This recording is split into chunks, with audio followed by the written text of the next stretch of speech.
Okay students, మనం paper 2లో lesson 14th lesson గురించి the world between wars part 2 గురించి చూస్తూ ఉన్నాం. ఆల్రెడీ 3 క్లాసులు కంప్లీట్ అయినాయి. ఇవాళ 4వ క్లాసు స్టార్ట్ చేద్దాం. Rise of Nazism in Germany. జర్మనీలో హిట్లర్ నాయకత్వంలో నాజీ పార్టీ అధికారంలోకి రావడం జరిగిందనమాట.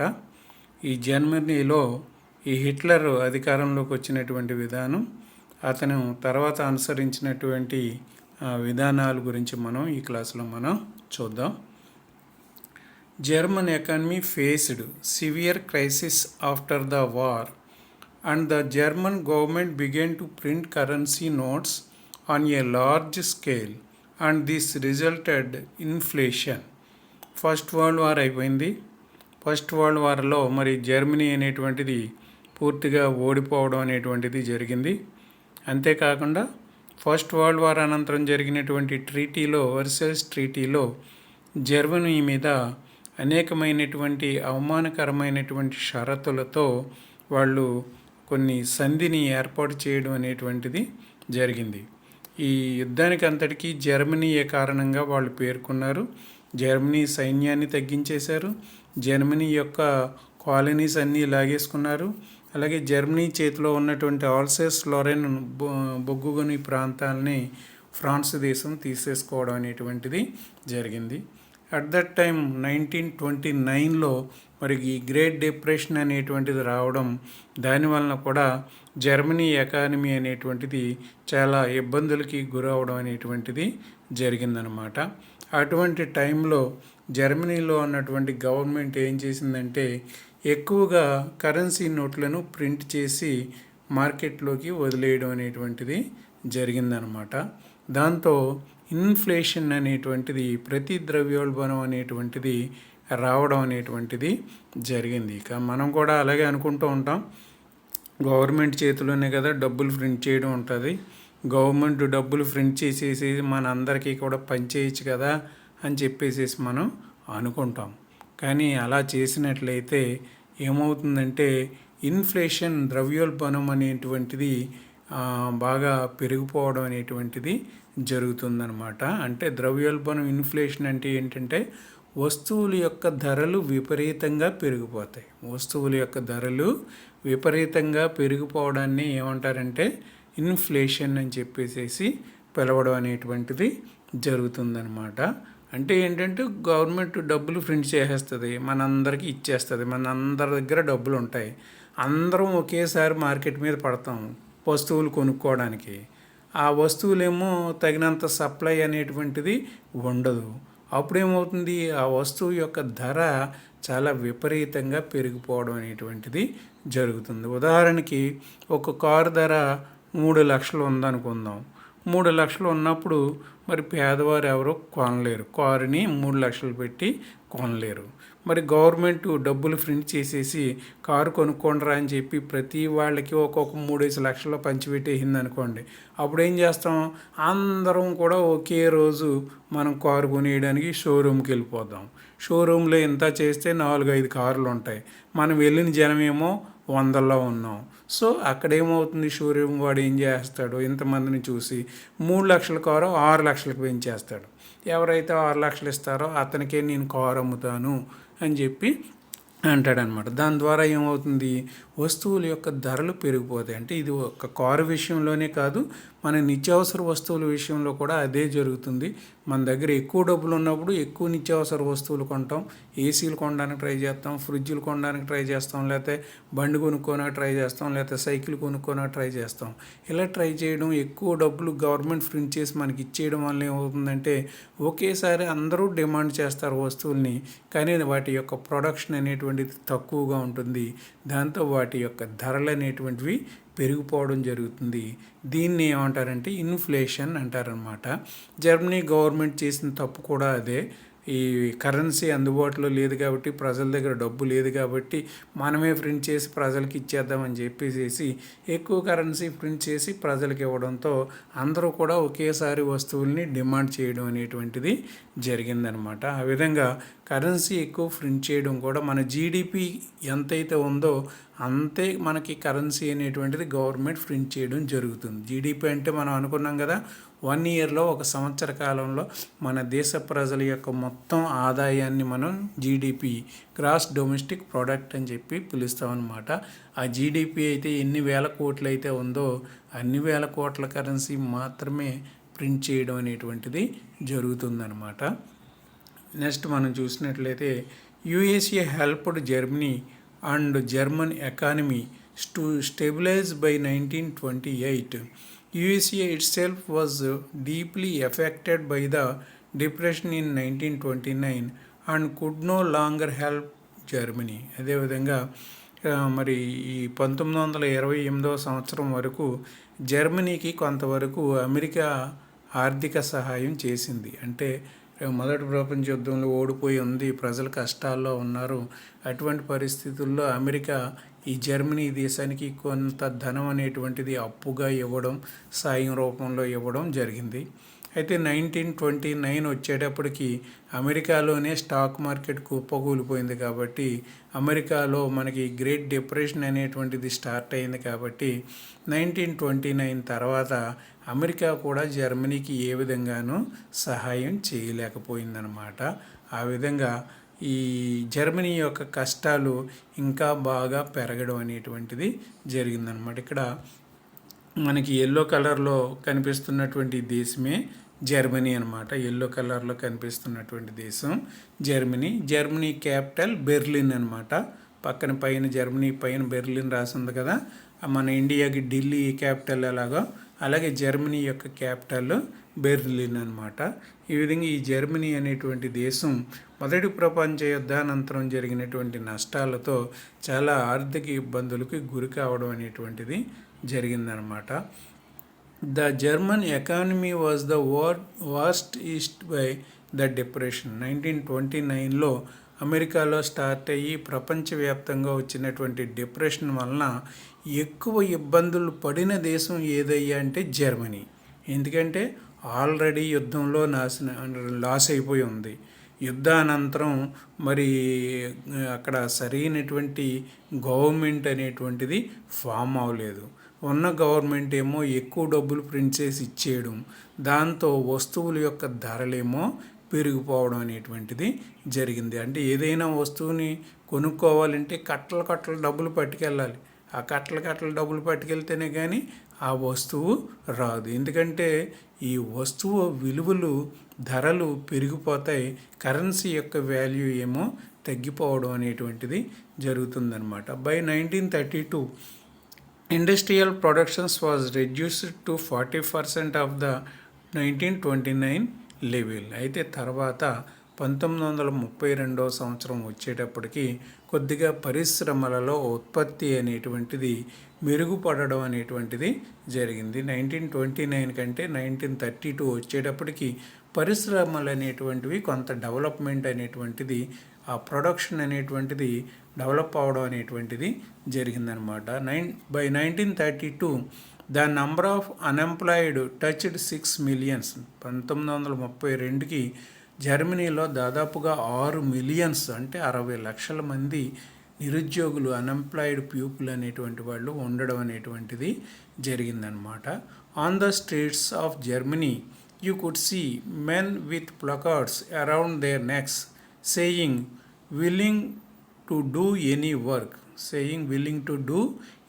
వర్క్. ఇక్కడ ఈ బెర్లిన్లో, జర్మనీలో ఉద్యోగాలు దాదాపుగా 6 మిలియన్లు అంటే 60 lakhs పీపుల్కి మరి ఉద్యోగాలు లేవని చెప్పి అన్ఎంప్లాయ్మెంట్లో ఉన్నారని చెప్పి అనుకున్నాం కదా.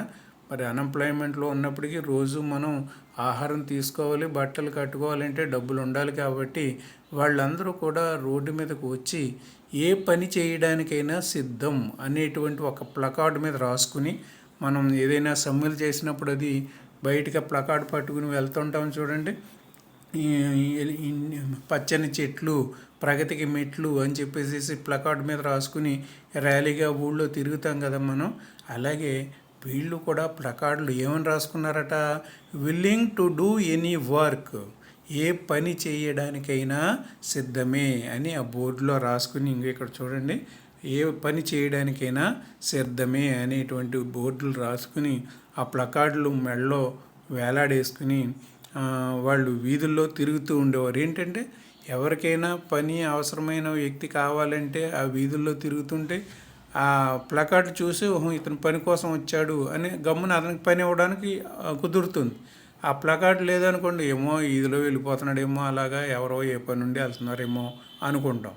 కానీ ఏ చిన్న పని దొరికినా మిస్ అవ్వకూడదు అనేటువంటి ఉద్దేశంతో వాళ్ళు ఆ ప్లకార్డు మెడలో వేసుకుని ఎవరైనా పని చెప్పకపోతారా ఈ ప్లకార్డు చూసైనా సరే అనేటువంటి ఆశతో వాళ్ళు వీధుల్లో తిరగడం అనేటువంటిది జరిగిందనమాట. In 1928, the Nazi party got no more than 2.6% votes in Reichstag, the Germany parliament. అదేవిధంగా మనకి ఇండియాలో పార్లమెంట్ ఉంది కదా, మన దేశంలో గవర్నమెంట్ అనేటువంటిది అంటే సెంట్రల్ గవర్నమెంట్ అనేటువంటిది పార్లమెంటే కదా. ఈ పార్లమెంట్ అంటే మెంబర్ ఆఫ్ పార్లమెంట్, మన ఎంపీలను ఎన్నుకుంటాం కదా, మెంబర్ ఆఫ్ పార్లమెంట్ అని చెప్పి అంటాం కదా. ఎంపీ అంటే మెంబర్ ఆఫ్ పార్లమెంట్, ఎమ్మెల్యే అంటే మెంబర్ ఆఫ్ లెజిస్లేటివ్ అసెంబ్లీ. అంటే ఎమ్మెల్యే అనేటువంటి వాడు మన రాష్ట్రంలోనే ఉంటాడు. రాష్ట్ర శాసనసభలో అంటే అమరావతి ప్రస్తుతం రాజధాని కాబట్టి అమరావతిలో వాళ్ళు ఉంటారనమాట. అంటే రాష్ట్ర ప్రభుత్వం అంటే జగన్మోహన్ రెడ్డి గారి యొక్క ప్రభుత్వం అనమాట. అలాగే సెంట్రల్లో మరి సెంట్రల్ గవర్నమెంట్ ఉంటుంది కాబట్టి మన ప్రధాని నరేంద్ర మోడీ గారి నాయకత్వంలో సెంట్రల్ గవర్నమెంట్ ఉంది. దానికి మనం ఎంపీలని మెంబర్ ఆఫ్ పార్లమెంట్లని ఎన్నుకుంటూ ఉంటాం. మన దేశంలో ఉన్నటువంటి ఆ చట్టబద్ధమైన సంస్థని మనం పార్లమెంట్ అని చెప్పి పిలుస్తాం. దాన్నే అంటే ఆ చట్టాలు చేసేటటువంటి ఆ సంస్థని మనం ఏమని పిలుస్తామంటే పార్లమెంట్ అని చెప్పేసి పిలుస్తాం. అలాగే జర్మనీలో ఆ చట్టాలు చేసేటటువంటి ఆ సంస్థని ఏమని పిలుస్తారంటే రీచ్స్టాగ్ అని చెప్పేసి పిలవడం అనేటువంటిది జరుగుతుందన్నమాట. రీచ్స్టాగ్, బుండెస్టాగ్ అని చెప్పి రెండు ఉంటాయి.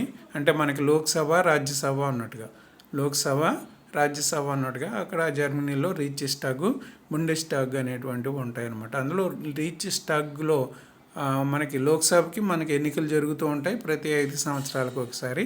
అలాగే అక్కడ వాళ్ళకి కూడా రీచ్స్టాగ్కి ఎన్నికలు జరుగుతూ ఉంటాయి.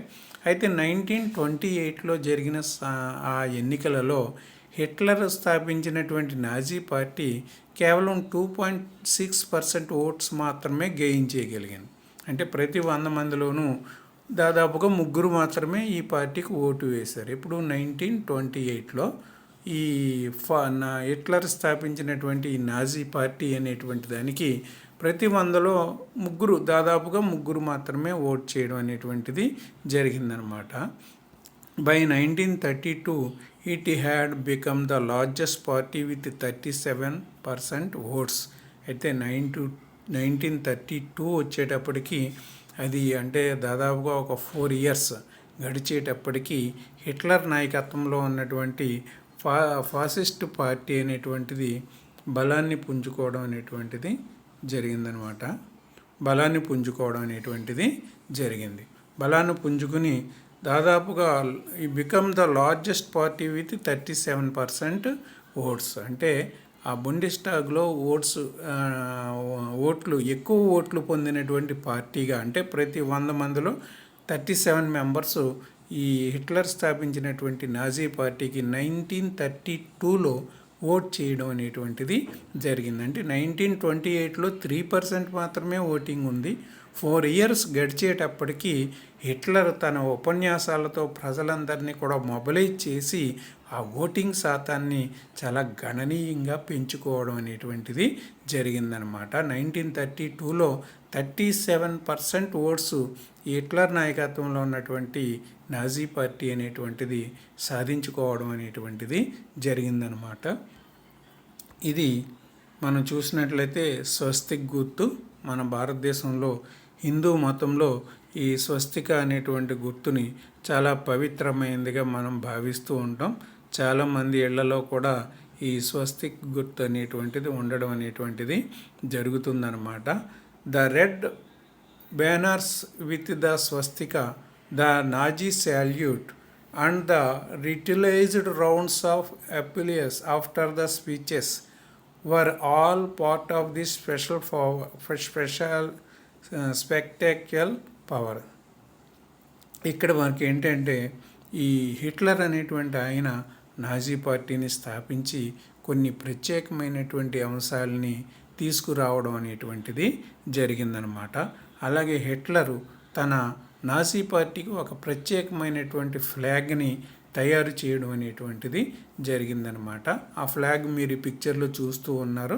ఆ ఫ్లాగ్ మధ్యలో మన ఫ్లాగ్ మధ్యలో మనకి ఈ ధర్మచక్రం, అశోక చక్రం అయితే ఏ విధంగా అయితే ఉంటుందో అలాగే ఈ ఫ్లాగ్ మధ్యలో ఆయన స్వస్తిక్ చిహ్నాన్ని తీసుకోవడం అనేటువంటిది జరిగిందనమాట.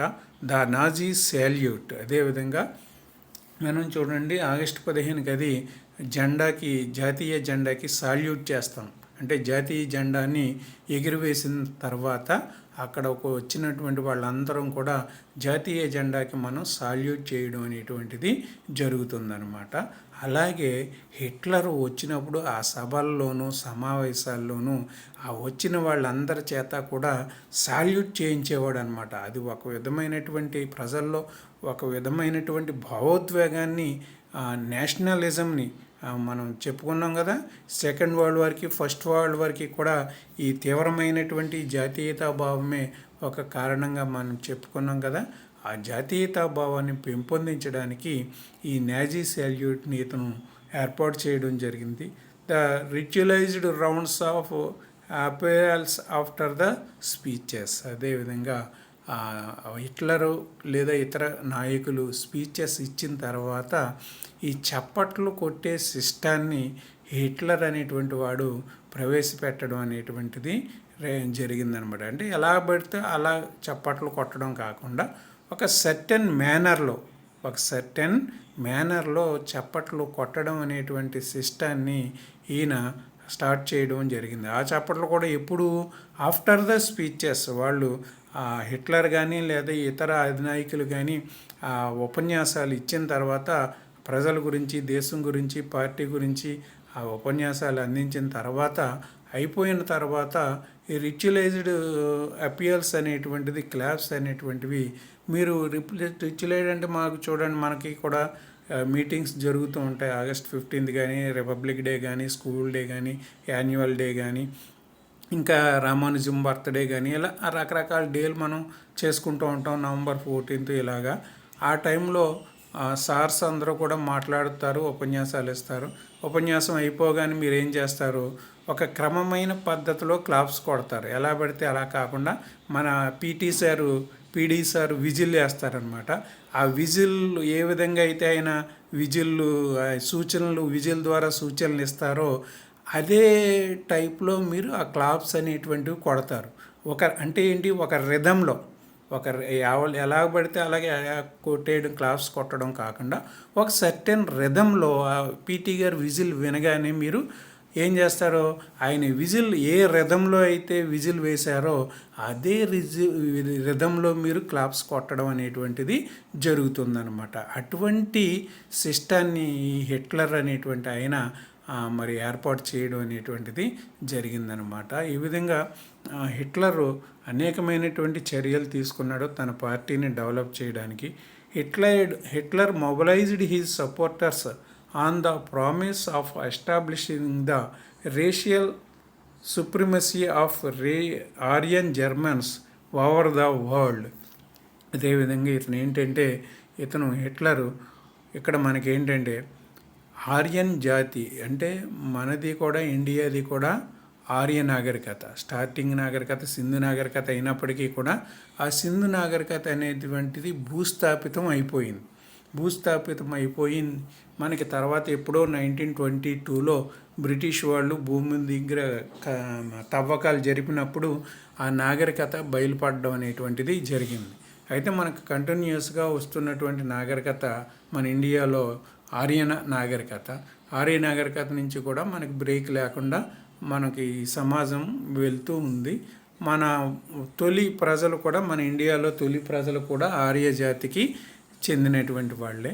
అలాగే చాలామంది చరిత్రకారులు ఏమంటారంటే మన భారతదేశంలో వచ్చినటువంటి ఈ ఆర్యులు మొదట్లో జర్మనీలోనే ఉండేవారని, జర్మనీయే వాళ్ళ యొక్క మొట్టమొదటి స్థానమని, జన్మ ప్రదేశమని, అక్కడి నుంచి వాళ్ళు మైగ్రేట్ అయ్యి భారతదేశానికి వచ్చి భారతదేశంలో స్థిరపడడం జరిగిందని, కాబట్టి ఇండియాలో ఉన్నటువంటి ఈ ఆర్యుల యొక్క పూర్వీకులందరి యొక్క మొట్టమొదటి స్థానం జర్మనీ అని చెప్పి కొంతమంది చరిత్రకారులు కూడా చెప్పడం అనేటువంటిది జరుగుతుందన్నమాట.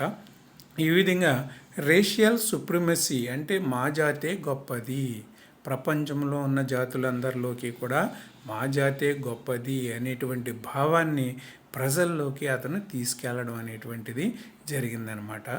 And targeting minority communities like జర్స్ and the main cause of all problems. అదేవిధంగా అక్కడ జర్మనీలో మెజారిటీ జాతి అంటే ట్రైబు ఆరియన్స్ అనమాట. ఈ ఆరియన్ జర్మన్స్ అనమాట, ఆరియన్ జర్మన్స్.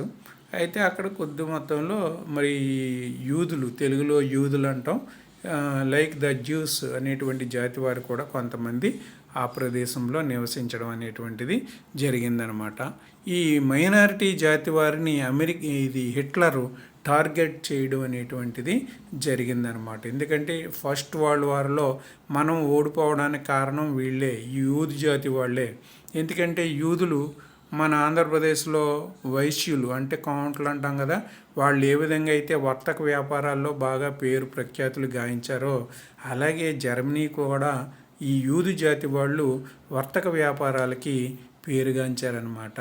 మొదటి ప్రపంచ యుద్ధంలో ఈ యూదు జాతి వాళ్ళు జర్మనీకి సపోర్ట్ చేయకుండా ఇంగ్లాండ్కి సపోర్ట్ చేశారు అని చెప్పి హిట్లర్ యొక్క భావన అనమాట. ఈ యూదు జాతి వాళ్ళు మన సొంత దేశానికి సాయం చేయకుండా మన దేశం మీద యుద్ధానికి వచ్చిన బ్రిటన్ దేశానికి సాయం చేశారు వీళ్ళు, ఈ జాతిని అంతటినీ నాశనం చేసేయాలనేటువంటి ఉద్దేశాన్ని అతను పెట్టుకోవడం అనేటువంటిది జరిగిందనమాట. Hitler attacked communism and capitalism. అదేవిధంగా హిట్లరు కేవలం యూదు జాతి వాళ్ళనే కాకుండా కమ్యూనిస్టుల్ని, అంటే రష్యాలో అధికారంలోకి వచ్చారు కదా, ఆ కమ్యూనిజాన్ని కూడా వ్యతిరేకించాడు. క్యాపిటలిజం, అమెరికాలో ఉన్నటువంటి పెట్టుబడిదారీ విధానం ఉంది కదా, అమెరికా, బ్రిటన్, ఫ్రాన్స్లో పెట్టుబడిదారీ విధానం క్యాపిటలిజం ఉంది కదా, వీటిని కూడా అతను వ్యతిరేకించడం అనేటువంటిది జరిగిందనమాట. Hitler steps included arbitrary arrest of political opponents, especially the communists, and the putting them in concentration camps. అదేవిధంగా హిట్లరు అధికారంలోకి వచ్చిన తర్వాత ఏం చేశాడంటే పొలిటికల్ అపోనెంట్స్ని అందరినీ నిర్దాక్షిణ్యంగా అరెస్ట్ చేసి జైల్లో బంధించేయడం అనేటువంటిది జరిగింది. తనకు వ్యతిరేకంగా అయితే ఎవరైతే మాట్లాడుతున్నారో, హిట్లర్కి వ్యతిరేకంగా, నాజీ పార్టీ సిద్ధాంతాలకి వ్యతిరేకంగా ఎవరైనా మాట్లాడినట్లయితే ఆ మాట్లాడిన వాళ్ళందరినీ తీసుకెళ్ళి కాన్సన్ట్రేషన్ క్యాంప్స్లో బంధించేయడం అనేటువంటిది జరిగిందనమాట. తన అపోనెంట్స్ అందరినీ కూడా అతను బంధించేసి లోపల వేసేయడం అనేటువంటిది, కాన్సన్ట్రేషన్ క్యాంప్స్లోకి తీసుకెళ్ళిపోవడం. మరీ ముఖ్యంగా కమ్యూనిస్టుల్ని, మరీ ముఖ్యంగా ఆ రోజుల్లో రష్యాలో ఎప్పుడైతే కమ్యూనిజం విజయవంతమైందో మిగిలిన చాలా దేశాల్లో ఉన్నటువంటి ఫ్యాక్టరీల్లో పనిచేసే కార్మికులు, పొలాల్లో పనిచేసే కర్షకులు, వాళ్ళు మన దేశంలో కూడా అటువంటి స్వాతంత్రం సంపాదించుకోవాలి, ప్రభుత్వ అధికారాన్ని చేజిక్కించుకోవాలి అనేటువంటి ఉద్దేశంతో వాళ్ళు మరి అప్పుడు ఉన్నటువంటి వ్యవస్థలకు వ్యతిరేకంగా పోరాటాలు చేశారు. అదే ఉద్దేశంతో హిట్లర్కి వ్యతిరేకంగా వీళ్ళు కమ్యూనిస్టులు పోరాటం మొదలుపెట్టారు. సో తనకు వ్యతిరేకంగా పనిచేస్తున్నటువంటి కమ్యూనిస్టుల్ని ఉక్కు పాదంతో హిట్లర్ అణిచివేయడం అనేటువంటిది జరిగిందనమాట. వాళ్ళందరినీ తీసుకెళ్ళి కాన్సన్ట్రేషన్ క్యాంప్స్లో పాడేయడం, జైల్లో నిర్బంధించేయడం అనేటువంటిది జరిగిందనమాట. ఫ్రమ్ హిట్లర్ స్పీచ్ నుంచి ఒక చిన్న భాగం మనకి ఇక్కడ ఇచ్చారు. Hitler argued that it is the right of the most powerful race to conquer the world. ప్రపంచంలో బలమైన జాతికే ప్రపంచాన్ని చేజిక్కించుకునే అవకాశం ఉంటుంది. ప్రపంచాన్ని చేజిక్కించుకుని ప్రపంచాన్నంతటినీ పరిపాలించగలిగింది ఏదయ్యా అంటే ప్రపంచంలో అన్ని జాతుల కంటే బలమైన జాతే. జాతిదే ఆ అధికారం. ఏ జాతి అయితే బలమైన జాతో ఆ జాతి ప్రపంచాన్ని అంతటినీ కూడా ఆక్రమించుకోవడానికి, కాంక్వర్ చేయడానికి ముందుకు వెళ్తుంది. ఆ జాతి మాదే, మా జర్మన్ జాతే ఈ ప్రపంచంలో ఉన్న జాతులన్నింటిలోకి కూడా బలమైన జాతి, తెలివైన జాతి. కాబట్టి ఈ ప్రపంచాన్ని ఆక్రమించుకుని పరిపాలించగలిగినటువంటి తెలివితేటలు, శక్తి సామర్థ్యాలు ఒక్క జర్మన్ జాతికే ఉన్నాయి అని ప్రజలకి నూరిపోయడం జరిగింది. అంటే ప్రజలకి జాతీయతాభావం కలిగించడం వేరు, తీవ్ర జాతీయతాభావం కలిగించడం వేరు. జాతీయతాభావం అంటే ఏంటి? మేమంతా ఒక జాతి, మేమంతా ఐక్యంగా ఉంటాం, ఒక దేశంలో ఉంటాం అన్నంత వరకు జాతీయతావాదం వల్ల నష్టం లేదు. అలా కాకుండా మా జాతే గొప్పది, ప్రపంచంలో ఉన్న అన్ని జాతుల కంటే మేమే తెలివైన వాళ్ళము, మేమే శక్తివంతమైన వాళ్ళము, మేము ప్రపంచాన్నంతటినీ జయిస్తాము, ప్రపంచాన్నంతటినీ మేమే పరిపాలిస్తాము, మా జాతే పరిపాలిస్తుంది అనేది తీవ్ర జాతీయతావాదం అన్నమాట.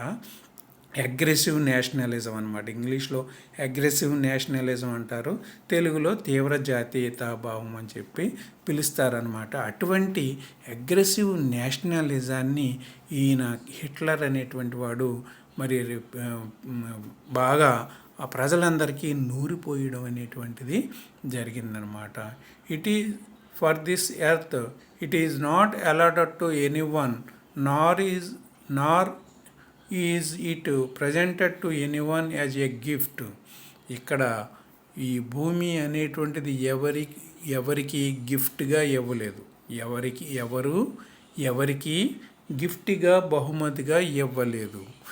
ఈ భూమి అనేటువంటి దాన్ని ఎవరు ఆక్రమించుకుంటే వాడిదే ఆ భూమి. ఎవరు యుద్ధం చేసి ఎన్ని దేశాలని జయించి ఎన్ని దేశాలని ఎవరైతే ఆక్రమించుకుంటారో వాళ్ళదే ఆ భూమి. అంతేగాని ఈ భూమి మనకి భగవంతుడో లేకపోతే ఇంకొకళ్ళో ఎవరో మనకి గిఫ్ట్గా, బహుమతిగా మనకి ఇవ్వలేదు. బహుమతిగా మనం భూమిని సంపాదించుకోలేము. యుద్ధం ద్వారా, ఆక్రమణ ద్వారా మాత్రమే ఆ భూమిని సంపాదించుకుంటామని చెప్పేసి ఈయన చెప్పడం అనేటువంటిది జరిగింది. People who in their hearts have the courage to conquer it. అదేవిధంగా ఎవరి మనసులో అయితే ఆ కరేజ్ ఉంటుందో, ఈ భూమిని ఆక్రమించాలి, ఈ ప్రపంచాన్ని ఆక్రమించాలి, దేశాలన్నింటినీ ఆక్రమించుకుని మనమే పాలకులం కావాలి, మిగిలిన వాళ్ళందరూ పాలితులు మాత్రమే అనే ధైర్యం, ఆ స్ట్రెంగ్త్ ఏ జాతిలో అయితే ఉంటుందో ఆ జాతిదే ఈ భూమి అంతా అని చెప్పేసి చెప్పడం అనేటువంటిది జరిగిందనమాట. And the industry to put it to the flock. The primary right of this world is the right to life. So far as one possess the strength for this.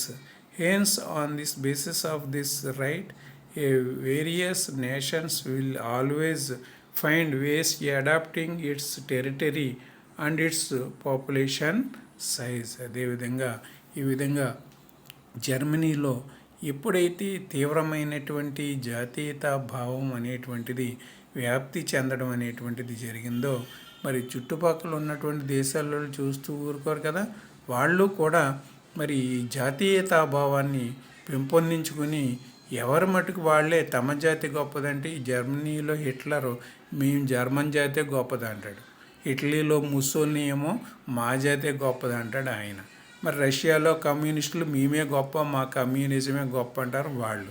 ఎవరికి వాళ్ళు తమ జాతి గొప్పది, తమ ప్రభుత్వం గొప్పది, తమ విధానాలు గొప్పవి అని చెప్పేసి వాళ్ళు ప్రజలకి ఉద్బోధించడం అనేటువంటిది జరిగిందనమాట.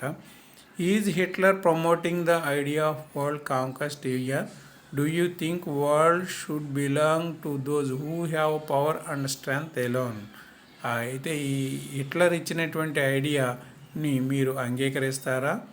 ఆయన చెప్పినట్లుగా బలవంతునిదే రాజ్యం అన్న విధానాన్ని మీరు అంగీకరిస్తారా? Hitler is promoting the idea of world conquest. No. Yes అంటే మీరు నిజమే బలవంతుందే రాజ్యం అన్నవాళ్ళు ఎస్ అని చెప్పాలి. Hitler is promoting the idea of world conquest అని చెప్పాలి. లేదు అది మనకి అది విధానం మంచిది కాదు అనుకున్న వాళ్ళు no, I don't think the world should belong to those who have power and strength alone. నేను నమ్మడం లేదు బలవంతుందే రాజ్యం అనేటువంటి విధానాన్ని నేను నమ్మడం లేదు. బలవంతుందే రాజ్యం అంటే అయ్యేటట్లయితే హిట్లర్ అప్పట్లో మరి యుద్ధంలో ఓడిపోయాడు. నా జాతే గొప్పది, మేమే గొప్పవాళ్ళం, మా అంతడోళ్ళు లేరు, ఈ ప్రపంచాన్ని అంతటినీ మేమే జయిస్తాం, మేమే పరిపాలిస్తాం అన్న హిట్లర్ ఏమయ్యాడు? రెండో ప్రపంచ యుద్ధంలో ఓడిపోయాడు. చివరికి సూసైడ్ చేసుకున్నాడు. అది ఆ హిట్లర్ యొక్క అనుచరులే చంపేశారు. హిట్లర్ యొక్క అనుచరులే చంపివేయడం అనేటువంటిది జరిగింది. ఇటలీలో ముస్సోలిని మాత్రం సూసైడ్ చేసుకోవడం అనేటువంటిది జరిగిందనమాట.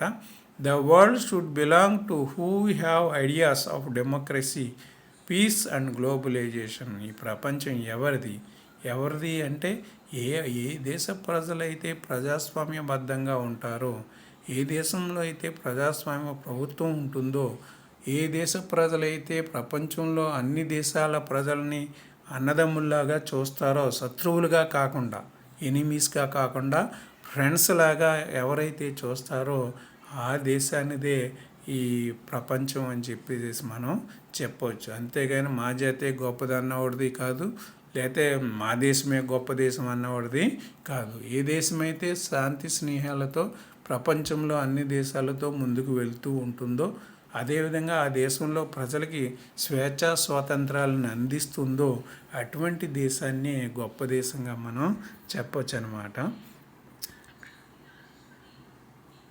ఇంట్రడక్షను హిట్లర్ గురించి మనం చూద్దాం.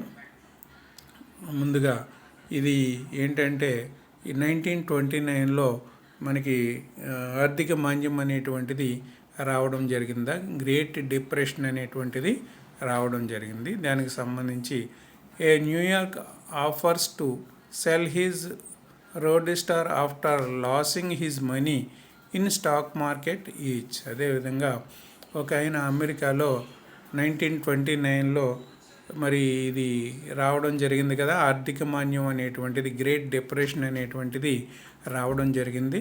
గ్రేట్ డిప్రెషన్లో ఏమైంది? Stock market కుప్పకూలిపోయింది. స్టాక్ మార్కెట్లో డబ్బులు పెట్టుకున్న వాళ్ళ డబ్బులన్నీ పోయినాయి, మొత్తం డబ్బులన్నీ పోయినాయి అనమాట. అంటే ₹1,00,000 మనం పెట్టుబడి పెడితే లేకపోతే ₹1,000 మిగిలి ఉండొచ్చు, మిగతా 90,000 పోతాయి. అంటే స్టాక్ మార్కెట్ తగ్గిపోద్ది కదా, మరి కూలిపోద్ది కదా, పడిపోద్ది కదా. మనం ₹1,00,000 పెట్టి స్టాక్ కొనుక్కున్నాం, స్టాక్ మార్కెట్ పడిపోయినప్పుడు ఏమవుతుంది? ఆ ₹1,00,000 1000కి వచ్చేయచ్చు, 2000కి వచ్చేయచ్చు, 10,000కి వచ్చేయచ్చు, చెప్పలేం. సో ఆ విధంగా డబ్బులు పోగొట్టుకున్న వాళ్ళలో ఒక ఆయనకి డబ్బులు లేక తన కారుని రోడ్డు మీదకి తీసుకొచ్చి $100కి నా కారుని అమ్మేస్తాను అని చెప్పి అక్కడ బోర్డు పెట్టాడు చూడండి. కారుకి, ఆ కారు జీప్ లాగా ఉంది, ఆ జీప్ దగ్గర $100 విల్ బై దిస్ కార్ అంటే $100కి ఈ కార్ని నేను సెల్ చేసేస్తాను, బై చేసుకునే వాళ్ళు బై చేసుకోవచ్చు అని చెప్పేసి అక్కడ most have cash last all the stock మార్కెట్లో డబ్బులు పోయినటువంటి ఒక వ్యక్తి $100కి కారుని విక్రయిస్తాను అని చెప్పేసి ఆయన పెట్టడం జరిగింది. అంటే ఆ రోజుల్లో ఇతనికే కాదు అందరికీ ఆర్థిక ఇబ్బందులు ఉన్నాయి కాబట్టి ఆ కార్లు కొనడానికి కూడా ఎవరు ముందుకు రాలేదు. ఎవరి దగ్గర డబ్బులు లేవు. ఇప్పుడు చూడండి, కరోనా ఉంది, చాలా తీవ్రంగా ఉంది. మరి ప్రజలైన మన దగ్గర ఎవరి దగ్గరైనా డబ్బులు ఉన్నాయా? ఉన్న కాస్త డబ్బులతోటి ఆ కరోనాకి సంబంధించి, ఆ వైద్యానికి సంబంధించి, లేకపోతే భవిష్యత్తులో ఇంకా పొజిషన్ ఎలా ఉంటుందో బాబు అంటే మెయిన్ ఏంటి? కూలి పనులు దొరుకుతులేదు. ఉద్యోగస్తులు ఈ ఉద్యోగాలు పోతున్నాయి. చాలామంది హైదరాబాద్ నుంచి, బెంగళూరు నుంచి ఉద్యోగాలు మానేసి ఇంటికి వచ్చేస్తున్నారు. ఎందుకంటే వాళ్ళు ఉద్యోగాలు తీసి పడేయారు వాళ్ళు. అలాగే లోకల్గా మనం ఏమైనా వ్యాపారం చేసుకుందామంటే కుదరదు. ఉదయం 6 గంటల నుంచి 10 గంటల దాకానే అమ్ముకోవాలి, మిగతా టైం ఇంట్లో కూర్చోవాలి. లేదా షాపులో పని చేసుకుందామంటే షాపులు మూసేసి ఉంటున్నాయి, అన్నీ మూసేసి ఉంటున్నాయి. బయట ఏమీ వ్యాపారం చేసుకోవడానికి లేదు, కొట్టు పెట్టుకోవడానికి లేదు, వ్యాపారం చేసుకోవడానికి లేదు, పని చేసుకోవడానికి లేదు, రోడ్డు మీద తిరగడానికి లేదు. మరి ఇంకా డబ్బులు ఎలాగొస్తాయి? రావు కదా. అందుకని మన దగ్గర డబ్బులు ఇప్పుడు లేని పరిస్థితి ఏర్పడింది. అలాగే అప్పుడు ఆర్థిక మాంద్యం టైంలో కూడా ప్రజలు ఎవరి దగ్గర డబ్బులు లేక ఏ వస్తువుల్ని కొనేవారు కాదు. అంటే మనకు కంపల్సరీ తినడానికి తిండి కొనుక్కోవాలి, ఏమున్నా లేకపోయినా. ఓ సైకిల్ ఉన్నా, కారు ఉన్నా, ఫ్రిడ్జ్ ఉన్నా లేకపోయినా ఏం పర్వాలేదు. కానీ ప్రతిరోజు తినడానికి తిండి ఉండాలి కదా, అది మస్ట్ కదా, కంపల్సరీ కదా. తిండి లేకపోతే మనం జీవించలేం కదా. అందుకని ఆ నిత్యావసర సరుకులు కొనుక్కోవడానికైనా మనం డబ్బులు దాచుకుంటాం తప్పిస్తే సైకిల్ కొనుక్కోవడానికో, కారు కొనుక్కోవడానికో ముందుకు వెళ్ళాం. ఎందుకంటే రేపు పొద్దున్న పరిస్థితి ఇంకా ఎలాగుంటుందో, ఇంకా దారుణంగా ఉంటుందేమో అనే ఉద్దేశంతో ఉన్న కాస్త డబ్బుని జాగ్రత్తగా దాచుకుని ఆ ఆహార పదార్థాలు కొనుక్కోవడానికి మాత్రమే మనం వినియోగించుకుంటాం. అప్పుడు కూడా అదే పరిస్థితి 1929లో ఈ కొలాప్స్ అయిన తర్వాత కూడా ప్రజలందరి పరిస్థితి అదే. ఈ ఆహార ధాన్యాలకు మాత్రమే డబ్బులు అట్టు పెట్టుకునేవారు. మిగిలిన వస్తువులు వీటిని కొనకపోవడం వల్ల పరిశ్రమలన్నీ మూతపడడం జరిగింది.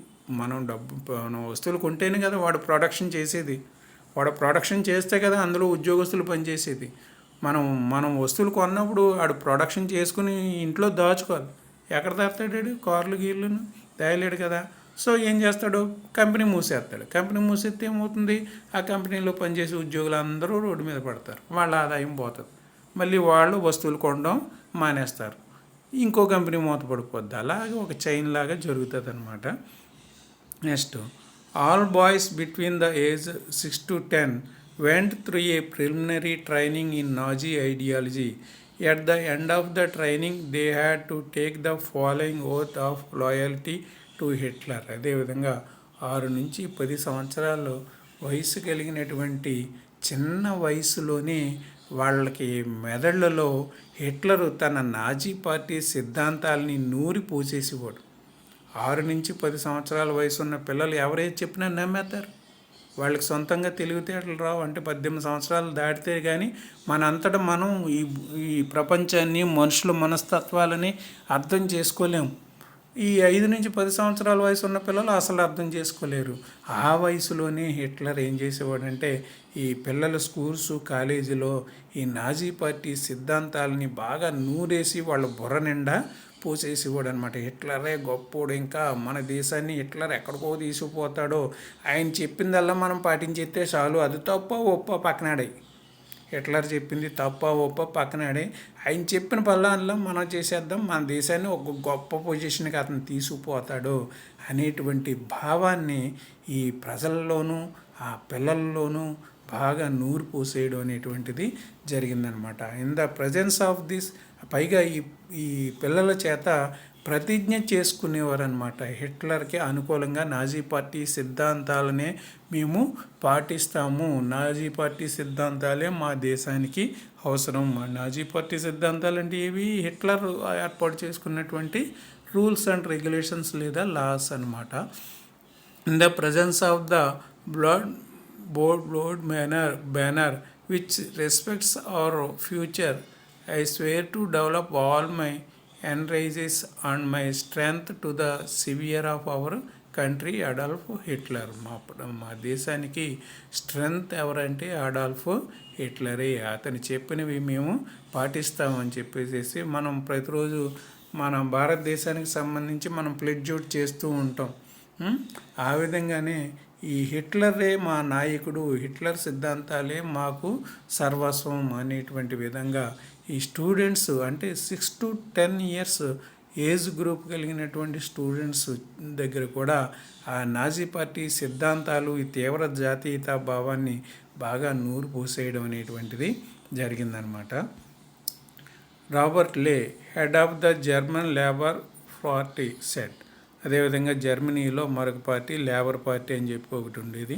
దాని హెడ్ ఆయన ఏం చెప్తున్నాడో చూద్దాం. We start when the child is 3 years old. అంటే వాళ్ళు 3 సంవత్సరాలు, ఒక వ్యక్తికి ఒక బాబు పుట్టిన తర్వాత 3 సంవత్సరాల వయసులోనే ఈ నాజీ పార్టీ సిద్ధాంతాలని బాగా నూరు పోసేయడం స్టార్ట్ చేసేస్తారు. యాజ్ సూన్ యాజ్ ఈ even starts to think is given a little flag to wave. అదేవిధంగా మనకు చూడండి, ఎలిమెంటరీ స్కూల్లో 1, 2, 3 తరగతుల పిల్లలు ఉంటారు.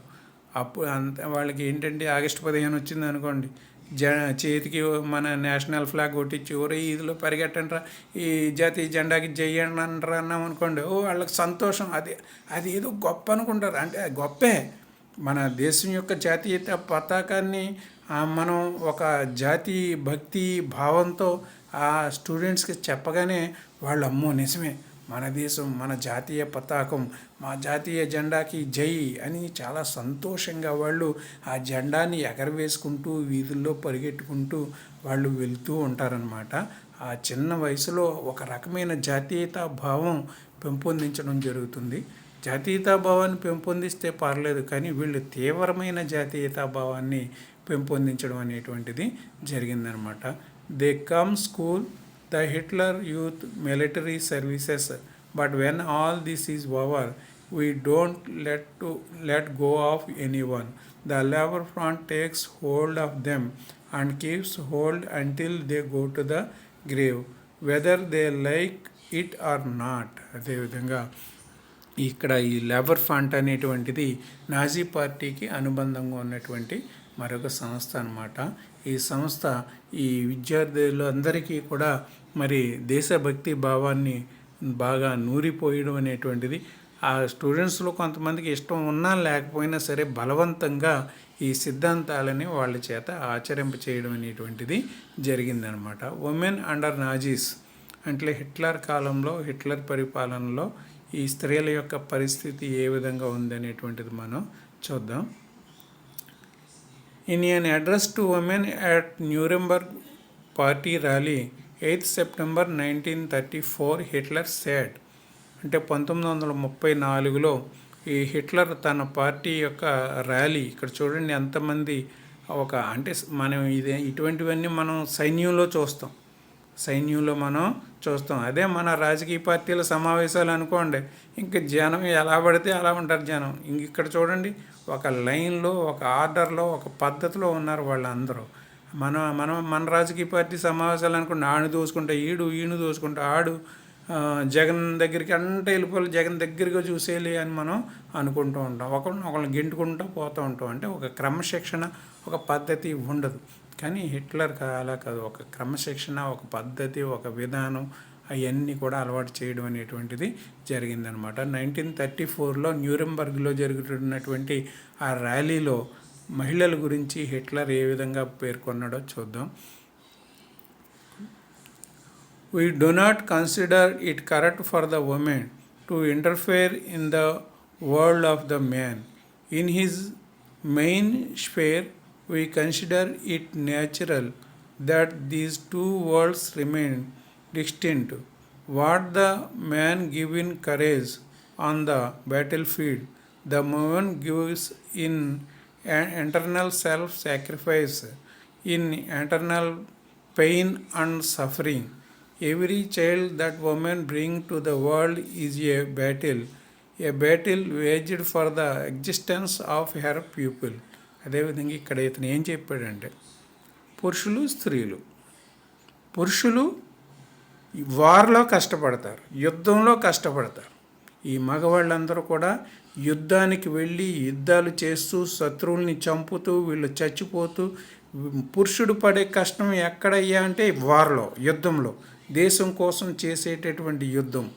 అలాగే మహిళ పడే కష్టం ఇప్పుడు ఆ డెలివరీ టైంలో, ఆ పిల్లలు పుట్టే సమయంలో ఆ మహిళలందరూ కూడా మరి ఎన్నో పెయిన్స్ అనేటువంటివి, ఇబ్బందులు అనేటువంటివి పడడం. అంటే డెలివరీ అయ్యిందంటే పునర్జన్మగా చెప్తూ ఉంటారు మన వాళ్ళు.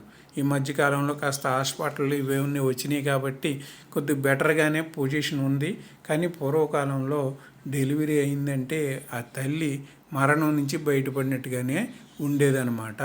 అప్పట్లో మరి హాస్పిటల్ సౌకర్యాలు లేక డెలివరీ టైంలో చాలామంది తల్లులు చనిపోయే పరిస్థితి కూడా ఉండేది. అంటే ఇతను ఏం చెప్తున్నాడు, బిడ్డల్ని కనేటప్పుడు తల్లి యుద్ధం చేస్తుంది.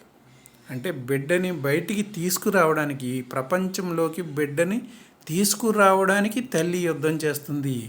మరి ఈ పురుషుడు ఏం చేయాలి అంటే దేశం కోసం, దేశ ప్రయోజనాల కోసం భూమిలో యుద్ధం చేయాలి పురుషుడు అని చెప్పేసి చెప్పడం అనేటువంటిది జరిగింది. అలాగే పురుషుని యొక్క దైనందిన కార్యకలాపాలలో మహిళలు జోక్యం చేసుకోకూడదు. పురుషులు రోజువారీ చేసే పనుల్లో కానీ, వాళ్ళ కార్యకలాపాల్లో కానీ మహిళల యొక్క జోక్యం అనేటువంటిది ఉండకూడదు అని చెప్పి హిట్లర్ చెప్పడం జరిగింది. కేవలం ఈమె యొక్క డ్యూటీ ఏంటి, ఇంటిని చూసుకోవడం, పిల్లల్ని కనడం, పిల్లలకి వండి పెట్టుకోవడం, ఇదే ఆమె డ్యూటీ. బయటికి వెళ్ళడం, ఉద్యోగం చేయడం, దేశం కోసం సైన్యంలోకి వెళ్ళడం, ఇదంతా మగవాడి డ్యూటీ. ఆ మగవాడి డ్యూటీలోకి ఈ ఆడవాళ్ళు కలగజేసుకోకూడదు అని చెప్పేసి ఇతను చెప్పడం అనేటువంటిది జరిగిందనమాట. ఈ విధంగా హిట్లర్ ఏంటంటే ఆడవారికి పెద్దగా ఇంపార్టెన్స్ ఇవ్వలేదంటే కేవలం ఆ పిల్లల్ని కనడం వరకునే వాళ్ళ డ్యూటీ. అదే వాళ్ళు చేసే యుద్ధం. అదే ఆ పిల్లల్ని కనడం అనేటువంటిది మహిళలు చేసే యుద్ధం, అంతే వాళ్ళ పాత్ర. తర్వాత ఈ నిజమైన యుద్ధ భూమిలో పోరాటాలు చేసేది అంతా కూడా మనిషి, ఇది మగవాళ్ళే, పురుషులే అని చెప్పేసి అతను చెప్పడం అనేటువంటిది జరిగిందనమాట. Do you agree with the view that women should confine themselves to pain and suffering of bringing up the children? ఈ హిట్లర్ చెప్పినటువంటి దీనితో మీరు ఏకీభవిస్తారా? అంటే ఆడవాళ్ళ పని పిల్లల్ని కనడం అన్నాడు అతను. ఒక మాటలో మనకు అర్థమయ్యే మాటలో చెప్పుకోవాలంటే పిల్లల్ని కనడమే ఆడవాళ్ళ పని, అంతే. మిగిలిన పని అంతా మగవాళ్ళు చూసుకుంటారు, మగవాళ్ళ పని విషయంలోకి ఆడవాళ్ళు రాకూడదు అని అతను చెప్పడం జరిగింది. అది కరెక్టేనా అంటే కనుక ఆన్సర్ మనకి క్వశ్చన్ అప్పుడప్పుడు మనకి వస్తూ ఉన్నది. No, I do not agree with that view. అంటే నేను హిట్లర్ అభిప్రాయంతో నేను ఏకీభవించను. ఎందుకంటే ఈ రోజుల్లో మగవాళ్ళతో సమానంగా ఆడవాళ్ళు, ఇంకా గట్టిగా చెప్పాలంటే ఇంకా ఎక్కువగా, మగవారి కంటే ఎక్కువగా ఆడవాళ్ళు ఉద్యోగాలు చేస్తూ డబ్బులు సంపాదిస్తూ ఉండడం అనేటువంటిది జరిగిందనమాట. సైన్యంలోనూ ఆడవాళ్ళు ఉన్నారు, అన్ని రంగాల్లోనూ. పోలీస్ డిపార్ట్మెంట్లోకి ఆడవాళ్ళు, నా చిన్నప్పుడైతే పోలీస్ డిపార్ట్మెంట్లో లేడీస్ ఉండేవారు కాదు. ఆర్టీసీ బస్సుల్లో లేడీస్ కండక్టర్స్ ఉండేవారు కాదు. అందరూ జెంట్సే, మేల్ కండక్టర్సే ఉండేవారు, మేల్ పోలీసెసే ఉండేవారు. కానీ ఇప్పుడు ప్రభుత్వం అందరికీ సమాన అవకాశాలు కల్పించింది అన్నమాట. కల్పించి మహిళలకు కూడా అక్కడ అధిక అవకాశాలు ఇవ్వడం, ఉద్యోగాలు ఇవ్వడం అనేటువంటిది మరి బస్సుల్లోనే కాదు, మరి అంతరిక్ష యాత్రలు కూడా చేస్తున్నారు. కల్పనా చావ్లా, సునీత విలియమ్స్, వీళ్ళందరూ కూడా అంతరిక్షంలోకి వెళ్ళి రాలేదా? అలాగా ఆ పైలట్లు అవుతున్నారు, యుద్ధ విమానాలు నడుపుతున్నారు, యుద్ధ విమానాలు నడుపుతున్నారు. కిరణ్ బేడి తెలుసు కదా, మొట్టమొదటి మహిళా ఐపీఎస్ కిరణ్ బేడి. ఆ విధంగా ఆడవాళ్ళు కూడా అనేక రంగాలలో ముందుకు వెళ్తూ ఉన్నారన్నమాట. Women have equal rights. ఆడవాళ్ళు కూడా పురుషులతో సమానమైనటువంటి హక్కులు కలిగి ఉన్నారు. Women or half part in the every aspect. ప్రతి పనిలోనూ మనకి ఈ ఆడవారు అనేటువంటిది భాగం కలిగి ఉన్నారు. అంటే మన సమాజంలో అంతటా కూడా ఇప్పుడు ఒక 100 crore పీపుల్ ఉన్నారనుకోండి, అందులో 50 crore మరి లేడీసే కదా. 50 కోట్లు మహిళలు ఉంటే 50 కోట్లు పురుషులు ఉంటున్నారు. అంటే ఇంచుమించుగా కాస్త అటు ఇటుల్లో మనం పురుషుల సంఖ్య, మహిళల సంఖ్య ఈ యావరేజ్గా ఉంటుంది. అంటే మన 130 crores ఉంది, మన భారతదేశ జనాభా 130 crores ఉంది. అంటే దాదాపుగా 65 crores మహిళలు ఉన్నారు, ఇంకో 65 crores ఏమో పురుషులు ఉన్నారు. అయితే మహిళలు ఉద్యోగాల్లోకి రాకూడదు అన్నాం అనుకోండి, అంటే దేశంలో సగం మందే పనిచేస్తున్నారు, మిగతా సగం మందిని ఇంట్లో కూర్చోబెట్టాం మనం, అంతే కదా. మరి 130 కోట్ల మంది ఉన్నాం, అందులో 65 కోట్ల మంది మహిళలు ఉన్నారు. మహిళలు పని చేయక్కర్లేదబ్బా, ఇంట్లో కూర్చొని చాలంటే మనం ఏం చేసాం? దేశ ప్రజల్లో సగం మందిని ఇంట్లో కూర్చోబెట్టాం పని లేకుండా, మిగతా సగం మందే కష్టపడుతున్నాం. ఇంకెక్కడ దేశం డెవలప్ అవుద్ది? దేశ ప్రజలు అందరూ కలిపి పనిచేస్తేనే దేశం డెవలప్ అవుతుంది, అంతేగాని సగం మందిని ఇంట్లో కూర్చోబెట్టేసి దేశం డెవలప్ అవ్వాలంటే ఎక్కడి నుంచి అవుతుంది? అవ్వదు కదా. సో ఆ విధంగా అనమాట మహిళలు కూడా పాత్ర ఉంటుంది. Women or half part in the every aspect. ప్రతి దాంట్లోనూ, ప్రతి విజయంలోనూ మహిళలకి భాగం ఉంటుంది. So men and women should participate in the suffering of bringing up the children. ఈ చిల్డ్రన్ని డెవలప్ చేయడంలో, కనేటప్పుడు అయితే భర్తలో అయితే మాత్రం మహిళే ఇబ్బందులు పడడం అనేటువంటిది జరుగుతుంది. తర్వాత మరి వాళ్ళకి చదివించడానికి, పెంచడానికి, పెద్ద చేయడానికి మరి పురుషుడు, మహిళలు ఇద్దరూ కూడా కష్టపడడం అనేటువంటిది జరుగుతుందన్నమాట. ఇవన్నీ క్వశ్చన్స్ మళ్ళీ నెక్స్ట్ మనకు వస్తాయి, చూద్దాం. నెక్స్ట్ రేపటి లెసన్లో, రేపటి భాగంలో మిగతా లెసన్ మొత్తం కంప్లీట్ చేద్దాం. ఓకే, మీరందరూ ఆన్లైన్లో చూడండి.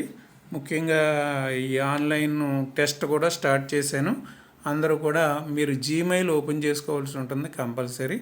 జీమెయిల్ ఓపెన్ చేసుకుంటే కానీ ఆ టెస్ట్లో లాగిన్ అవ్వడం అనేటువంటిది కుదరదు. అందరూ జీమెయిల్ ఓపెన్ చేసుకుని టెస్ట్లో లాగిన్ అయ్యి అందరూ ఇక్కడి నుంచి ఆ టెస్ట్లు జీమెయిల్ ద్వారానే వస్తూ ఉంటాయి. మీరు అక్కడికక్కడే టచ్ చేయగానే మీకు ఆన్సర్ కరెక్టా కాదా అనేటువంటిది ఆ టెస్ట్ కంప్లీట్ అవ్వగానే మీకు స్కోర్ చూసుకోవచ్చు. ఎన్ని కరెక్ట్ అయినాయో కూడా అక్కడ మీకు చూపిస్తుంది. మీ ఒకవేళ రాంగ్ అయితే ఆ బిట్లో రైట్ ఆన్సర్ ఏదో అనేటువంటిది కూడా మీకు అక్కడ చూపించడం అనేటువంటిది జరుగుతుంది. 10 మార్క్స్కి మీకు ఎన్ని మార్కులు వచ్చినాయి, స్కోర్ చేశారు అనేది కూడా చూపిస్తుంది అనమాట. కరెక్ట్ ఆన్సర్ పెట్టినవి కరెక్ట్ ఆన్సర్ పెట్టినట్టుగా వస్తాయి. రాంగ్ ఆన్సర్ పెట్టినవి మాత్రం కింద కరెక్ట్ ఆన్సర్ కూడా వస్తుంది. పలానాది కరెక్ట్ ఆన్సర్ అని చెప్పి వస్తుంది. అక్కడే మీకు రాంగ్ ఆన్సర్ పెట్టిన దానికి కరెక్ట్ ఆన్సర్ కూడా అక్కడే మీరు తెలుసుకోవచ్చు అనమాట. కాబట్టి ఇది జీమెయిల్ మాత్రం క్రియేట్ చేసుకోవాలి. సో జీమెయిల్ క్రియేట్ చేసుకొని ఈ టెస్టులు కూడా చక్కగా అందరూ రాస్తారని, పార్టిసిపేట్ చేస్తారని నేను భావిస్తున్నాను. ఓకే, ఉంటాను. బాయ్.